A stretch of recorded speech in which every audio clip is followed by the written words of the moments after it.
What does it mean to grieve the Holy Spirit? Paul uses that language in Ephesians 4. Well, keep in mind a couple things. First of all, this is not the same as the sin against the Holy Spirit. That's a whole different category. What is Paul talking about? Well, in the verse preceding this, he says, let no corrupting talk come out of your mouth, but only that which is good for building up others. So he's focusing upon good speech. So let your speech be proper, be graceful. And then he immediately afterwards says, and do not grieve the Holy Spirit of God, by whom you were sealed for the day of redemption.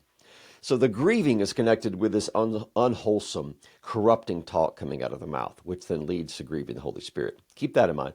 And keep this in mind too. Paul is actually quoting from Isaiah 63, where we have the same language. Now there we read that the Israelites, those in the wilderness during the days of Moses, they rebelled and grieved his Holy Spirit.